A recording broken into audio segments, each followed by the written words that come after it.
नमस्ते, मी स्मिता घरगुती रेसिपीजमध्ये तुमचं खूप खूप स्वागत आहे।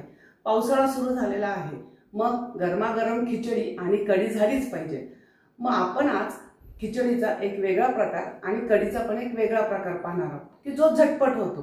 तर चला साहित्य आणि कृती पाहूया।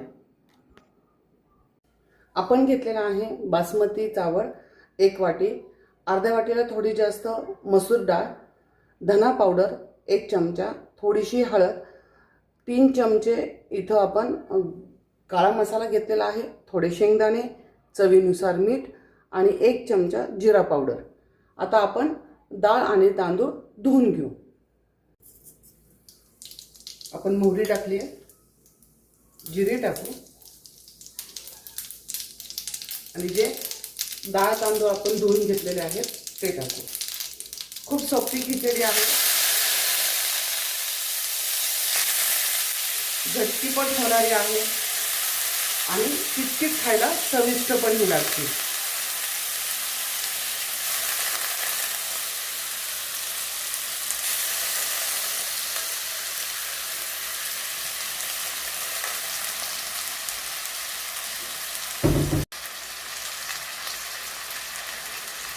आता टाकू आपण हळद, काळा मसाला, तुम्हाला अजून तिखट हवं असेल तर तुम्ही मसाला वाढवू शकता, जिरा पावडर, धना पावडर, मीठ आणि शेंगदाणे। आता आपण खिचडी चांगली परतून घेऊया।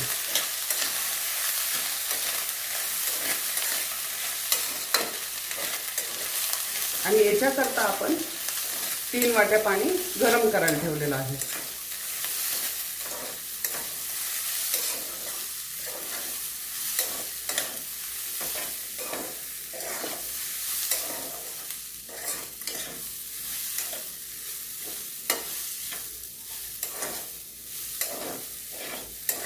दोन ते 3 मिनिटं खिचडी करता तांदूळ हा चांगला परतून घ्यायचा आहे।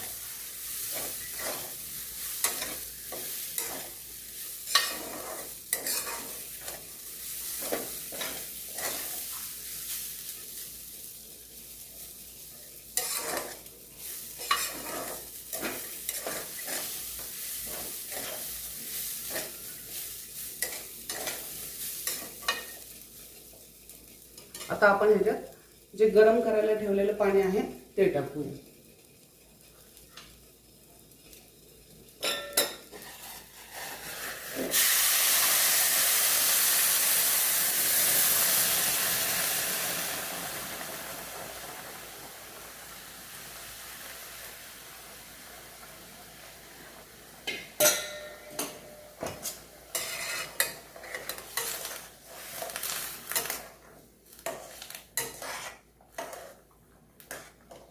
आता आपण ही मंद आचेवर शिजायला ठेवू, तोपर्यंत आपण कढी करू।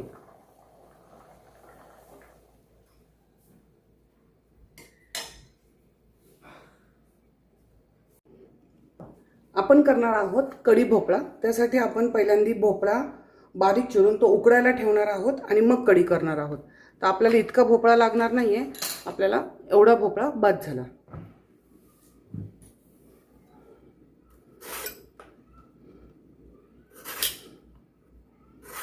हा चांगला छलून घेऊ आपण आणि ह्याचे बारीक तुकडे करून आपण ते उकडायला ठेवू। तुम्ही अशा प्रकारे कढी करून पहा, तुम्हाला खूप आवडेल।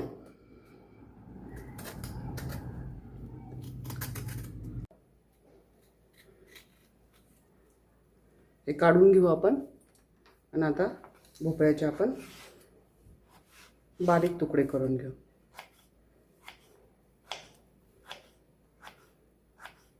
ही कढी तुम्ही करून पहा, तुम्हाला नक्की खूप आवडेल। इतके बारीक तुकडे करून घ्यायचे आणि हे आपल्याला पाण्यात उकडायला टाकायचे।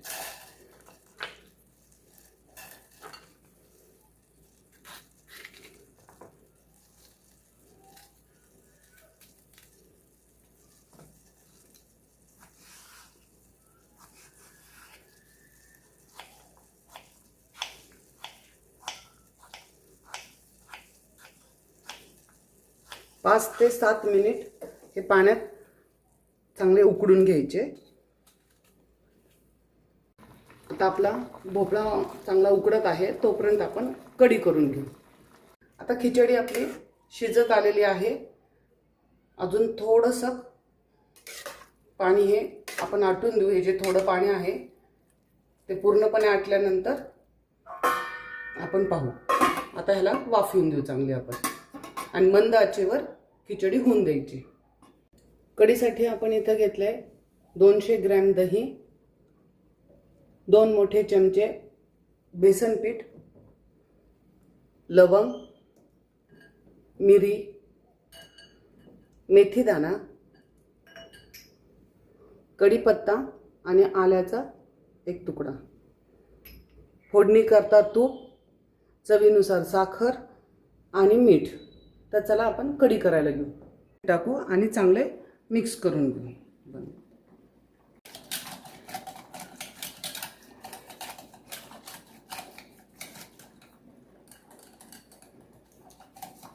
चांगल्या प्रकारे आपल्याला दही आणि बेसन मिक्स करून घ्यायचे आणि ते मिक्स करताना आपल्याला ह्याच्यात थोडे जे चवीनुसार आपण मीठ घेतले ते टाकायचे आहे।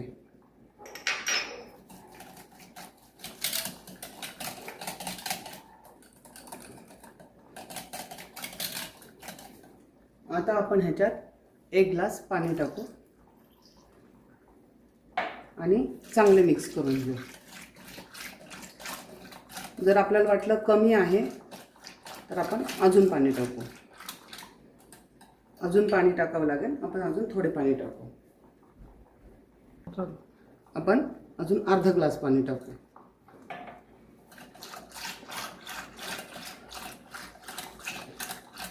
आता ह्याच मध्ये आपण जे आपण आलं घेतलेलं आहे ते किसून टाकायचं आहे।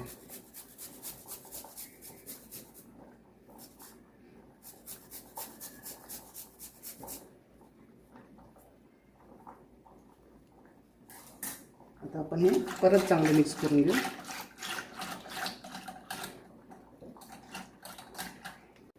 आपण टाकू तूप,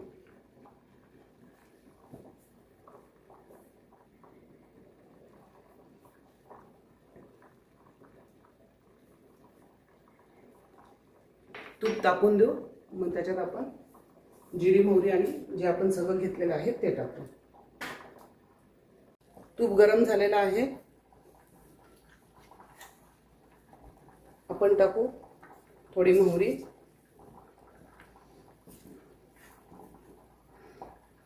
मोहरी तडतडली की आपण जिरं टाकू।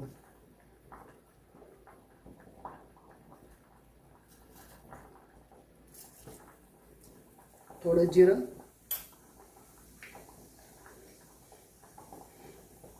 कढीपत्ता, लवंग, मिरी, मेथी दाणे हे आपण चांगलं परतून घेऊ। गॅस पूर्णपणे बारीक ठेवायचा आहे आपल्याला। आता आपण हे कढीचं पूर्ण ओतू। हे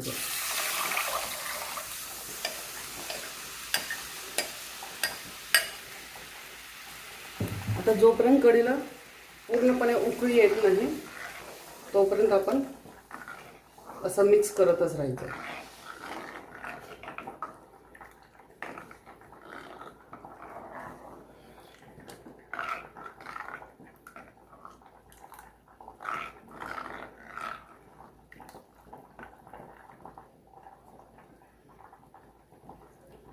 आपली कढी होईस्तोपर्यंत भोपळा पण आपला चांगला शिजतोय आणि इकडं खिचडी पण आपली होती।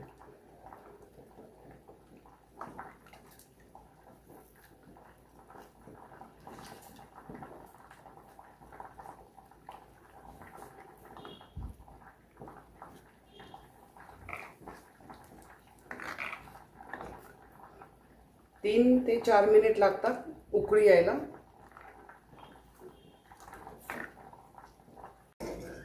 आपल्या कढीला उकळी आलेली आहे आणि आता थोडी ती घट्ट पण पडलेली आहे।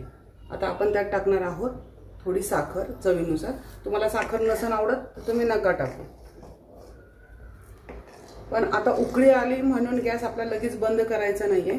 कमीत कमी 5 ते 7 मिनिट बारीक गॅसवर ह्याला चांगलं उकळून द्यायचं आहे या कढीला.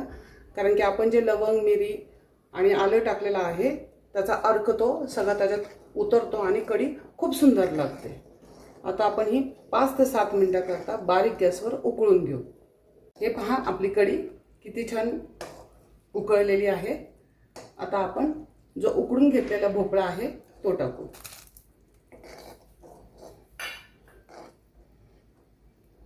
आता 2 किंवा 3 मिनिटेच फक्त आपल्याला त्याच्यात भोपळा उकळून घ्यायचा आहे. मग आपली भोपळ्याची कढी तयार झाली.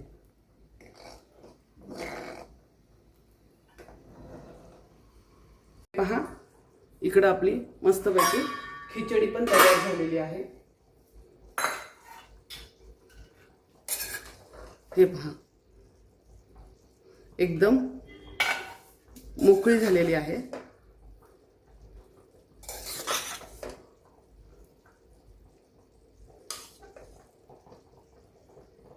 खूप छान लागते ही चवीला.